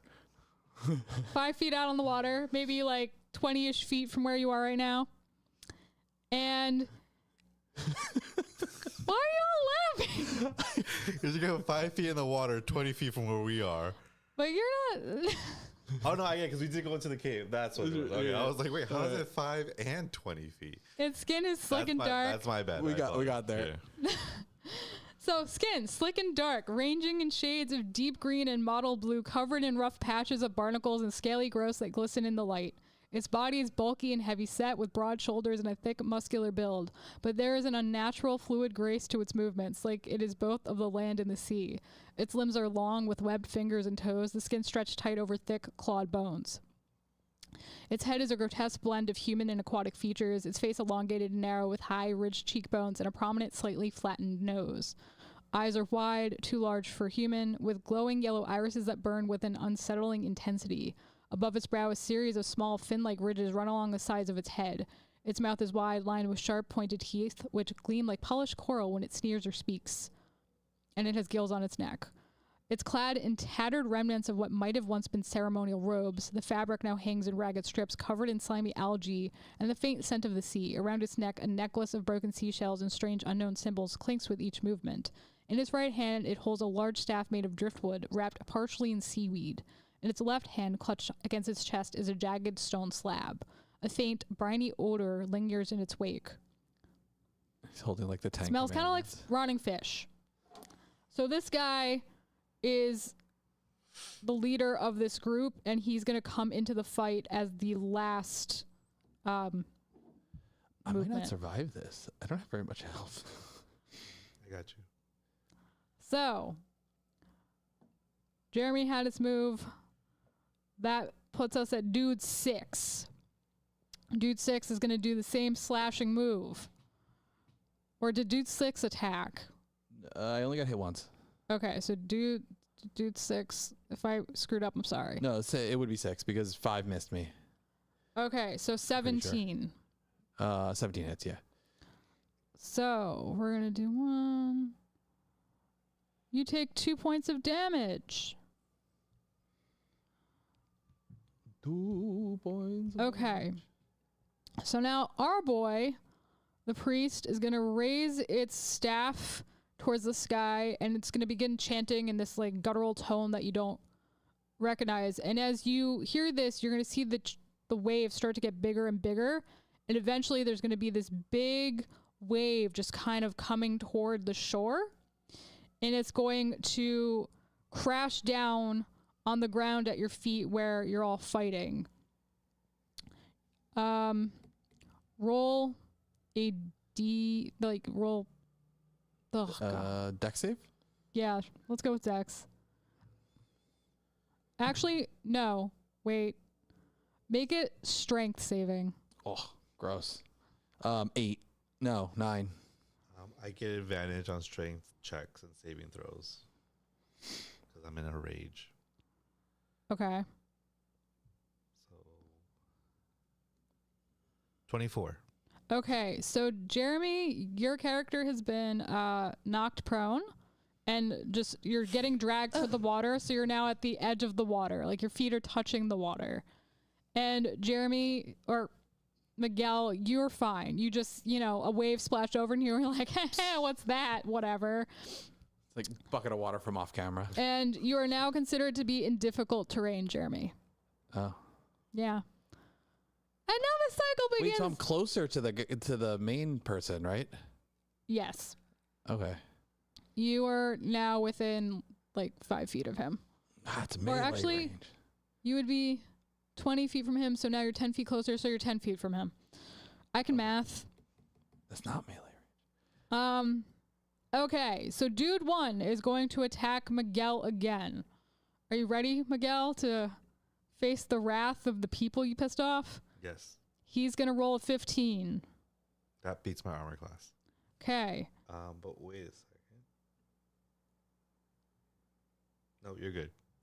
So, 4 points of damage. Okay.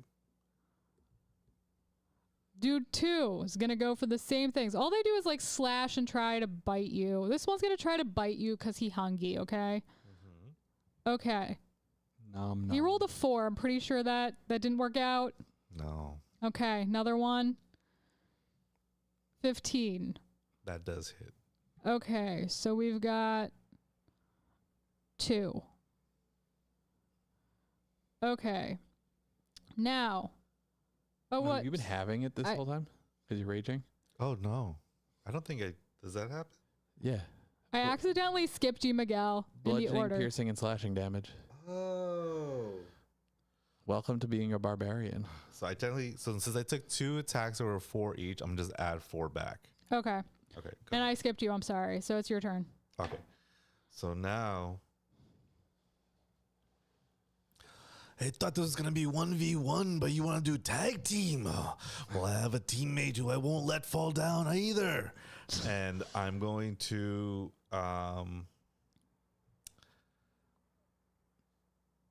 is a help action a bonus action? Or is that just an action? Action. Okay. So I'm gonna now, because it's the first attack on my turn. Sorry, you're dead, Steph. Sorry, you're dead. Ugh. I'm going to go into, where is it? I'm gonna reckless attack. Okay. This means that I get advantage on melee weapon attacks. But attacks against me have advantage until my next turn. So everybody who attacks me is going to have advantage. Okay. So, who are you attacking? So I'm going to go for Dude 1 is the one you have weakened. I'm going to go for dude 1. Okay. I'm going to start there. Okay. And I'm going to use my sword, so I'm going to have advantage on trying to hit them. Okay.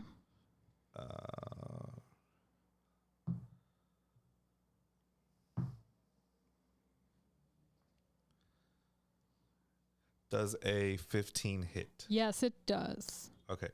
So now they're going to take the sword damage.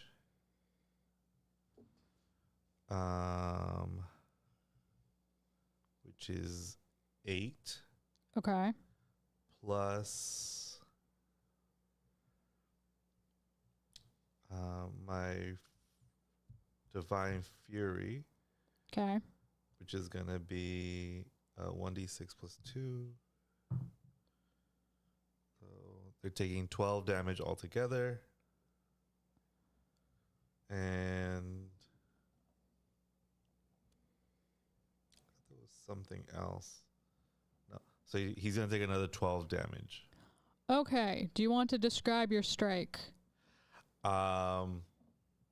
I basically, you know how like when Macho Man, he just, as the little thing starts turning around, but I do that with my sword, just kind of come back around to him and ideally just slice his head off with the tip of the sword, grazing the face of the other guys, giving them a little bit of like a cut on their cheeks to let them know that they are next. So as this happens, you see at first his head come off in blood, but then it's going to slowly turn white and bubbly, and this fellow is going to burst into a pile of sea foam and then get sucked back into the sea. You don't get away that easily. And then I'm going to make my way. I'm going to use my movement. You're within 30 feet of me, right? I use my movement to go towards Oa. Okay. Oa. So your guys would get opportunity attacks, and they would also get advantage on that. Okay, so the next set of attackers? No, all of them. Any of the ones that were in melee range of him when he moved. So Okay. 2 of them? 2 and 3. So 2 and 3. So I'm going to roll a dicey die. And I'm going to get a 10. That does not hit. You get to roll You get to roll it again. You get to roll. And a 5, so that's just not going to They happen. both don't hit for So that now- one person. So now the other one rolled a 13 dice. Does not hit. and would hit me. 1. So that doesn't happen. So they just They try, they they're like too leap at you. shooketh from getting the sword to their face as I just dismiss them and go over to Oa. Okay. So I accidentally had dude 3 strike when he shouldn't have. The other dudes realized you got dragged toward the water, so they're going to turn so they can be within range and start moving toward you. Dude number 4, which is next on our list of fun folks, is going to try a basic slashing attack at you, Miguel, because he's like, I don't want you helping this other dude. So Miguel, he got a 1. Pretty sure that did not work. But because I did reckless attack, he gets advantage. He gets to roll it twice. Okay, he got a 1 twice. So he's like extra failure right now. My little dude, that's going to put us on dude 5. Dude 5 got a 2 and a 10. So pretty sure that fails. They're just like futilely swinging at you. They're like, oh, we miscalculated. And they're going to swing at the air. That puts us on Jeremy's turn. What you doing? I am going to use half of my movement to stand up. Okay. And remember, you're in difficult terrain. yeah. All my stuff uses a bonus action. I am going to cast Hex at 2nd level on the big guy. On the leader dude? Okay, Yeah. let's do it. So it just happens. Like I don't roll for it or anything. Okay. He is hexed. What does Hex do? I get to roll an extra d6 of damage. Okay. And I'm going to give him disadvantage on strength checks. Okay. And then I'm going to Eldritch Blast. Oh, my favorite move, it returns. I'm going to Eldritch Blast my physical dice have not been doing very well, so I'm going to digital dice. You're going to digi-dice with me? Yeah. Digi-dice! That guy. So, I rolled a 15. okay, so you are going to hit him. Okay. So I'm going to deal. And let me scroll down. I'm going to deal 10 damage to him. 10 total. So, 6 force and 4 necrotic. Okay. So he looks like he's wearing down a bit, but he's got a fair amount of fight left in him. This is going to move us on to dude number 6, who's going to swipe at Oa with a basic claw attack for 15 is what they rolled. Hits. Okay. Just another 2 points of damage. How you doing on health over there? I'm fine. He doesn't seem fine, Miguel. Me? Ooh, if that is the wrong number. Oh, I'm great. Okay, then leader dude is going to raise their staff again, and it's going to raise this little like snake-shaped pillar of water, which is going to dash toward Lumos and try to wind around his leg, like by the ankle. Something like that. Okay. What, I can't? What? I said I can do something like that. Oh, I was like, what do you mean? I can do whatever I want. Since it's an attack, he rolls with advantage. My guy, you mean? Yeah. Okay. So, I got a 3. And And a... Come on, guy. 12. Yeah, his water is like just throwing a squirt gun at a brick wall. It just does not do it. So you feel it like slap against your leg and you're like, you know, what's that? Doesn't really do anything. And we are back. Your attacks are weak because you don't have the faith of the Lord. Dude 2 is next on the roster because Dude 1 is no more. He is a pile of sea foam somewhere in the sea.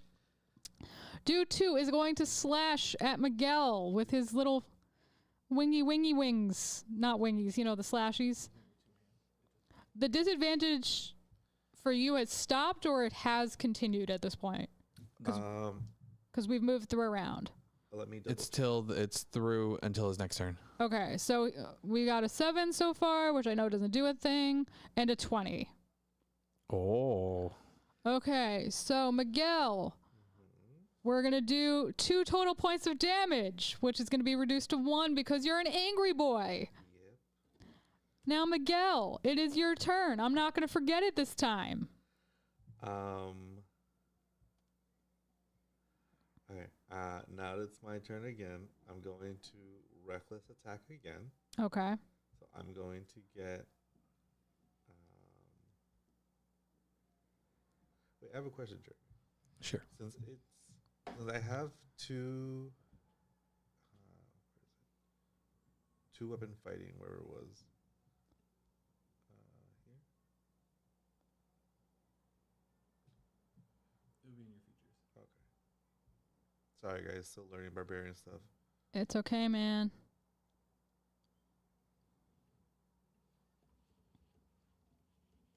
I saw it before.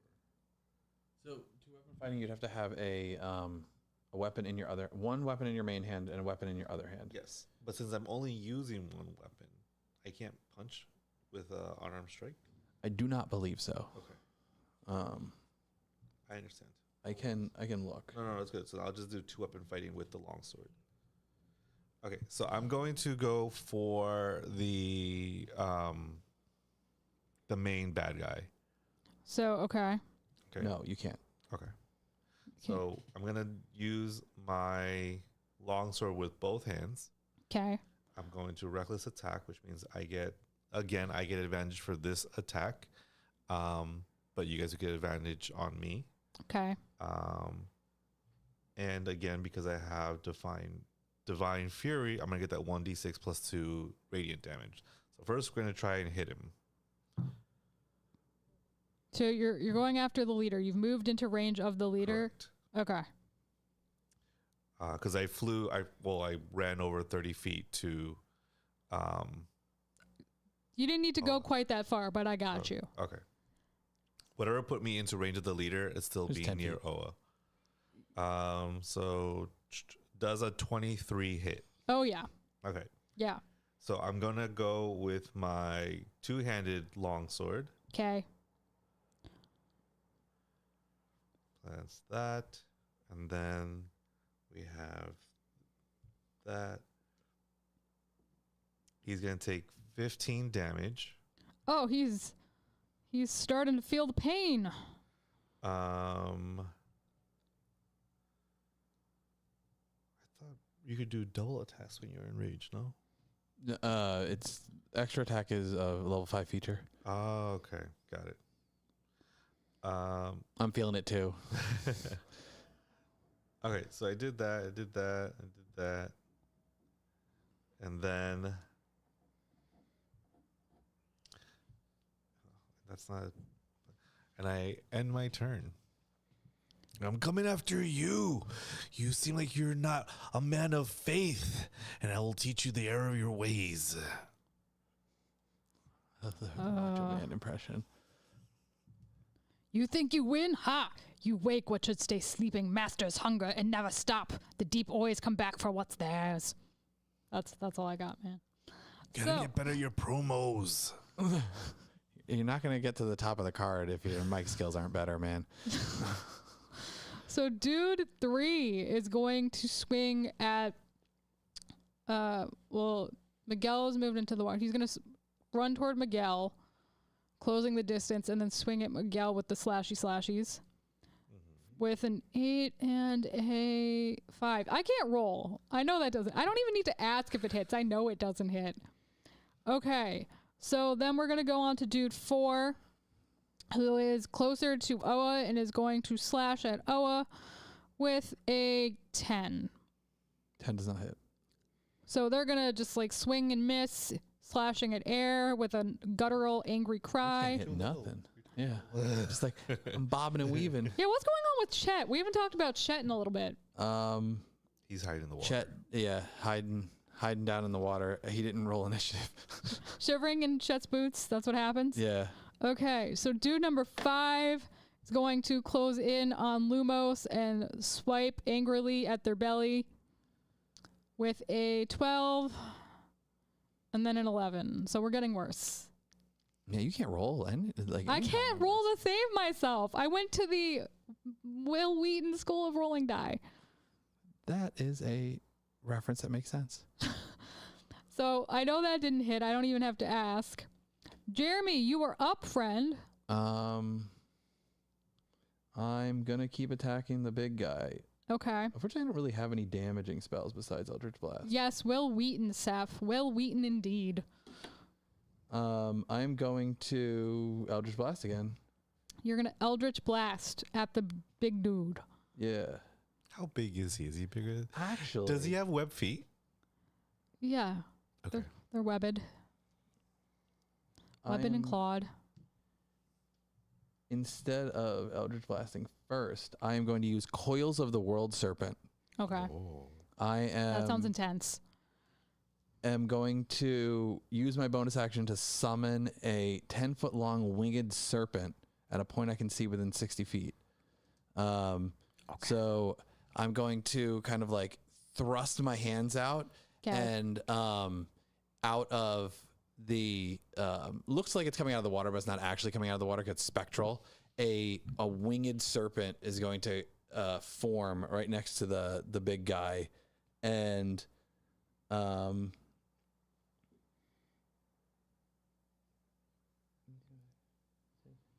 going to try and restrain him. So I need him to make a strength saving throw. Okay. He rolls a 3. He is restrained. Okay. What does that do? Tell me and the people.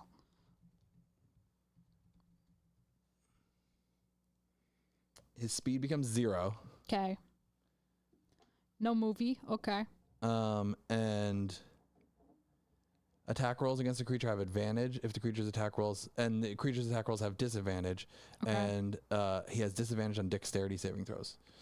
He can repeat the save on each of his turns. Okay.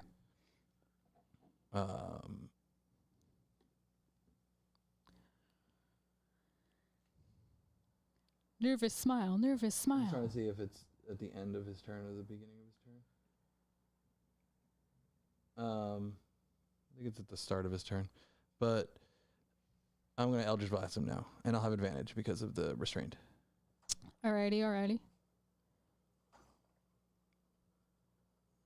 26. Okay. And I'm going to hit him for... Ooh, I actually did some decent damage on this one.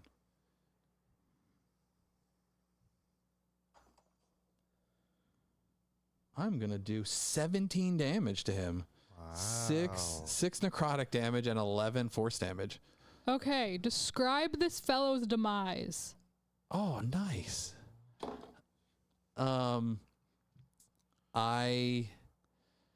So the serpent comes out and coils around him, restraining him, and just as the Eldritch Blast gets shot out, which I described, I think, in the last session as like a snake's head, it's going to shoot out and go to as it hits him in the face, the World Serpent avatar is going to bite down on his face at the exact same time. So it's like his face gets crushed by the force damage while flavor getting crushed by the spectral snake. So this guy dead. He's going to fall back in the water, and as he crashes into the water with a loud splash, all of the other henchmen, shall we say, are going to let out this like deafening screech and then burst into a pile of sea foam bubbles and get sucked into the sea. So the only thing that's left at the edge of the water is the corpse of this priest. As he dies, A fellow man of the cloth. at the same time, his staff is going to shatter into a bunch of tiny pieces, releasing a scent of decaying kelp and seawater, which fades as swiftly as it comes. Now, you can see only the tablet on this man's form.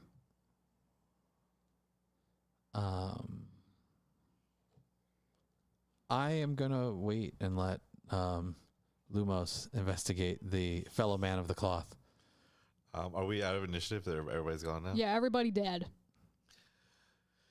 You can't run away. We'll come after you wherever you go, in the depths of the sea, the corners of the cove. We will find you and we will make you face the light of our Lord, who brings his light to all those who welcome him. Take a deep breath. Oh, well, you'll have to forgive me. When the Holy Spirit invigorates me in such a way, I become very focused at the task at hand, which is eradicating evil from this world. But we've now done our task and can continue looking into the matter of this hypnotic melody. Is the melody still going? Melody's still there. To put your mind at ease, I did hear you invoke another god and the change that happened. I want to clear up something. My God, with all due respect, the true God, does not mind others to worship who they wish to worship. That is their choice, their free will. He loves everyone the same. What we will not abide are gods who demand sacrifices of those who put their faith into them, like these abominations. So as long as your God does not ask of you to do evil, then there is no reason why our faiths can't coexist. I'd like to think I don't do any evil. Let's keep it that way. I'm going to approach the limp body of the man of the cloth, and I will search his robes for whatever else is left and try to read the tablet. I can do an investigation on the tablet. So, there's nothing fancy on his body. There's just like, you know, a little bit of sand and kelp in his robes. There's the necklace with the shells and stuff on it, but it's just, you know, a necklace with stones and shells and things. Like, it doesn't seem like anything special. The tablet, you're not really going to get anything from, but when you look at it, you're going to realize that its surface is like dark, almost black, with grooves so deep that they seem to pull the light into them. When you look at the markings on this tablet, the image on the stone shifts in your gaze. At first, it seems like a jagged, winding path through the water, the shape of it almost like an underwater river winding towards something. The path is etched with intricate carvings of glowing kelp, the strands curling in delicate sweeping curves. The fronds are finely detailed, each one painstakingly engraved into the stone, and the faint glow around them gives the illusion that they are alive, pulsing with an ethereal light that flickers as if reacting to your presence. The path leads toward a submerged cave, its entrance barely visible behind clusters of the luminescent plants. But as you focus, it almost feels like the kelp moves twisting in subtle waves, like it's alive, or like the map itself is shifting beneath your fingers. The more you stare, the more the image seems to blur and reframe, leaving you uncertain whether what you see is the map itself or some strange illusion. Okay. So on the tablet, there's a map, but the map is shifting. Yep. Okay. Like the tides. Yeah. I believe the first part to solving this adventure is to use this map and perhaps our holy soldier Chet to divine which would be the path to go. Perhaps that was why we were being covered by the sand underwater, because we were not following the correct path. Almost like an ever-changing labyrinth beneath the waves. Going by this, your connection to Chet, we should be able to find our goal. and we can stop the townsfolk from walking out into the sea. You would think just don't do it, but Yeah. get some help. But yes, we will help them to no longer become sacrifices to a false idol. When I look at the tablet, do I see the same thing? You see the same thing.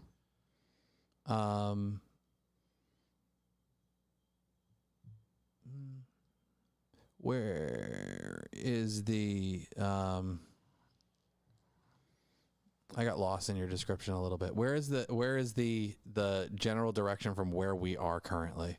You don't know that yet. Oh no. You're just like looking at this tablet that is a map that's shifting, and this is your closing thoughts. Okay. Yeah. Are there any markers on the tablet that seem to not be shifting as much, like stationary markers? Just the cave. So the cave is on the map. There's definitely a cave, but everything around it is shifting. Okay, so the cave is the starting point. But the cave is more or less the same. Gonna take a little thing and go, we are here.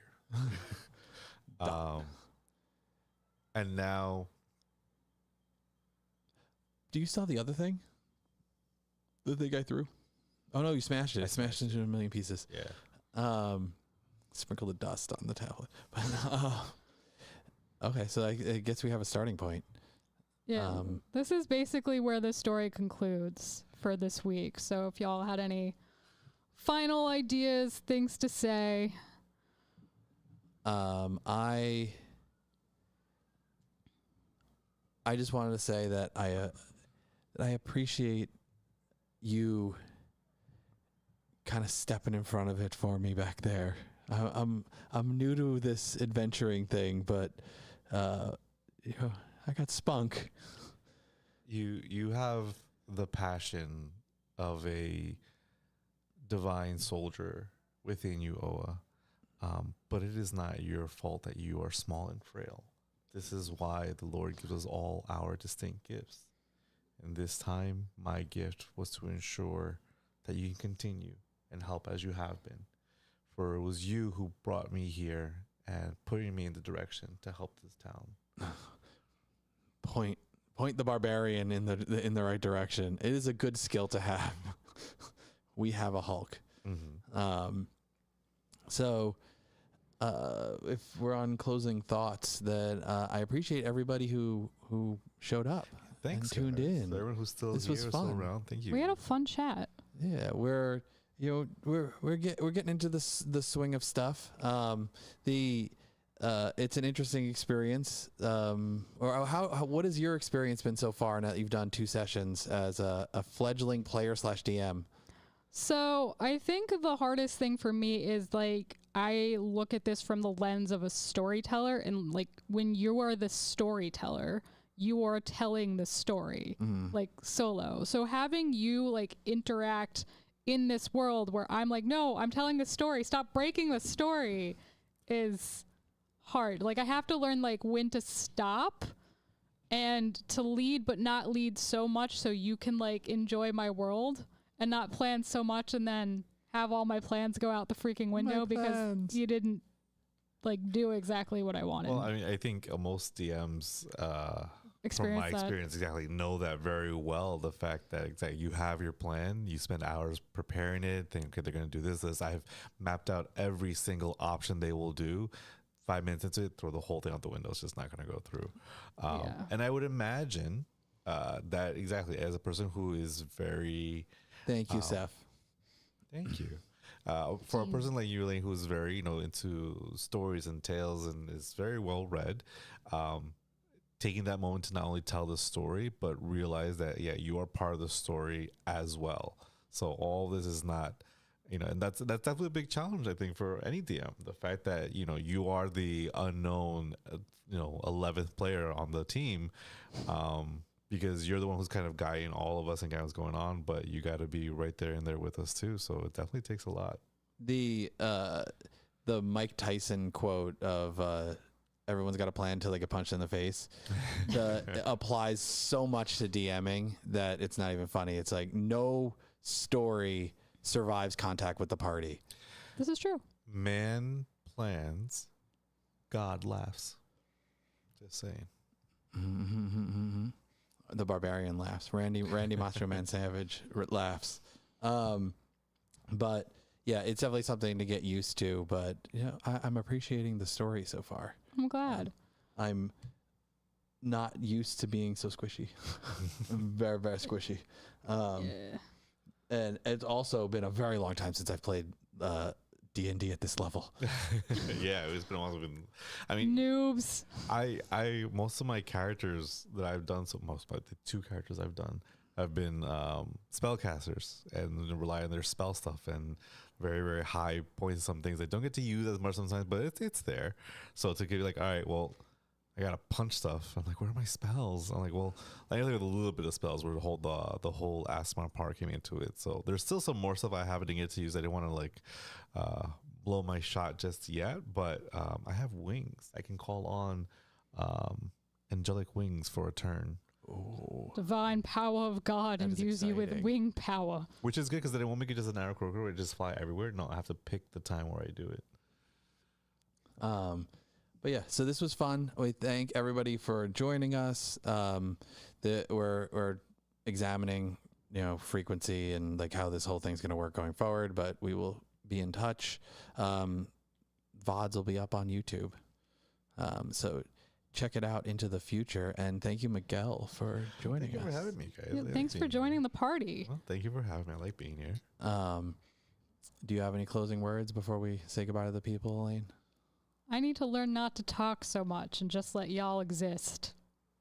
No, you gotta talk. You're the DM. Yeah. No, I know, but like I feel like I didn't even refer to most of my notes. I'm like, this is too much talking. I gotta stop now.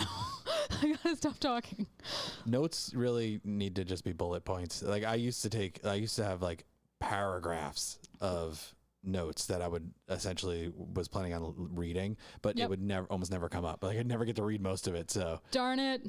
Plans. The few times I've considered DMing, I always think, I'm just gonna do it off the cuff. Just see what happens. Because again, from what I hear, you guys put so much effort into planning stuff so well, and then it's just like, no, we're gonna just do something else. Like, yeah, let's see. We'll go with no notes. We just do it live, see what happens. But I don't think I'm there yet. Maybe one day. One day. That Curse of Strahd campaign. You guys aren't ready for that, man. That's oof. That Curse of Strahd campaign. Well, thank you all, and let us know down below in the comments of the VOD, I guess, that like what you might like to see going forward, other types of content, improvements that we can make, things like that. Let us know. Subscribe to the channel and ring that notification bell so you know what's up. And we will catch you in the next stream. Bye, guys. Take care.